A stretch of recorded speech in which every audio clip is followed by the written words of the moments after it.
திருவண்ணாமலை கலைஞர் திடலில் நாளை மறுநாள் நிர்வாகிகள் சந்திப்பானது நடைபெற இருக்கிறது. துணை முதலமைச்சர் உதயநிதி ஸ்டாலின் இதனை தெரிவித்திருக்கிறார். கூடுதல் தகவல்களை வழங்குவதற்காக செய்தியாளர் அன்புச்செல்வன் இணைகிறார். விவரங்கள் அன்புச்செல்வன். குறிப்பாக இளைஞரின் சார்பாக திமுக இளைஞர் வடக்கு மண்டல நிர்வாகிகள் சந்திப்பு என்பது திருவண்ணாமலையில் நடைபெற இருக்கிறது. இளைஞர் அணியை பொறுத்தவரை ஒரு வலுவான கட்டமைப்பாக கடந்த 1980 இருந்து கொண்டிருக்கிறது. பல்வேறு செயல்பாடுகளில் இளைஞர்களுடைய செயல்பாடு சிறந்து செயல்பட்டுக் கொண்டிருக்கின்றன. அதே போல திமுகவை பொறுத்தவரை தற்போது தேர்தலுக்கான பணிகள் ஒவ்வொரு வழியிலும் தீவிரப்படுத்தப்பட்டு கொண்டிருக்கின்றது. கட்சியை பலப்படுத்தக்கூடிய பணிகளும் நிர்வாகிகளுடைய கட்டமைப்பை வலுப்படுத்தக்கூடியது என இயங்கிக் கொண்டிருக்கிறார்கள். இந்த நிலையில் தான் தற்போது குறிப்பாக முக்கியமான ஒரு மண்டல மாநாடு என்பது இளைஞரணி திமுக இளைஞரின் சார்பாக இந்த நிர்வாகிகள் சந்திப்பு நடைபெற இருக்கிறது. இதில் துணை முதலமைச்சர் உதயநிதி ஸ்டாலின் மற்றும் முதலமைச்சர் சிறப்பு விருந்தினராக பங்கேற்று உரை நிகழ்த்த இருக்கிறார். இளைஞரணியை பொறுத்தவரை மாநிலம், மாவட்டம், மாநகரம், பேரூர், ஒன்றியம், கிளை என்ற எல்லா திசைகளிலுமே அமைப்புகளை உருவாக்கி இருக்கிறது.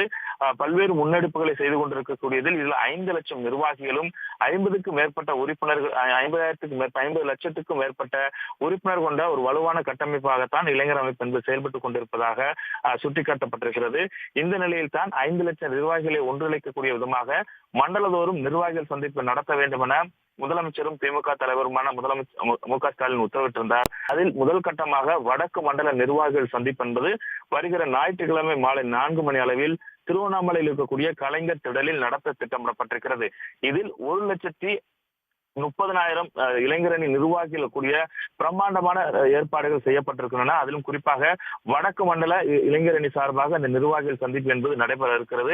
இதில் முதலமைச்சரும் திமுக தலைவருமான மு.க. ஸ்டாலின் பங்கேற்று சிறப்புரை ஆற்ற இருக்கிறார்கள் என்றும் அறிவுறுத்தப்பட்டிருக்கிறது.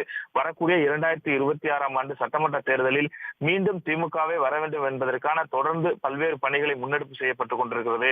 அந்த அடிப்படையில் திராவிட முன்னேற்ற ஆட்சி மீண்டும் தொடரக்கூடிய வகையில் இளைஞர் அணியினுடைய மண்டல நிர்வாகிகள் சந்திப்பு அமையும் என்றும் கூட துணை முதலமைச்சர் உதயநிதி ஸ்டாலின் தெரிவித்திருந்தார். அந்த அடிப்படையில் 1,30,000 நிர்வாகிகள் மட்டுமே பங்கேற்கக்கூடியதற்கான இளைஞரின் சார்பாக வடக்கு மண்டல நிர்வாகிகள் சந்திப்பு என்பது திருவண்ணாமலையில் ஞாயிற்றுக்கிழமை நடைபெற இருக்கிறது. கூடுதல் விவரங்களுக்கு நன்றி அன்புச்செல்வன். உடனுக்குடன் செய்திகளை தெரிந்து கொள்ள சன் நியூஸ் பெல் ஐகானை கிளிக் பண்ணுங்க.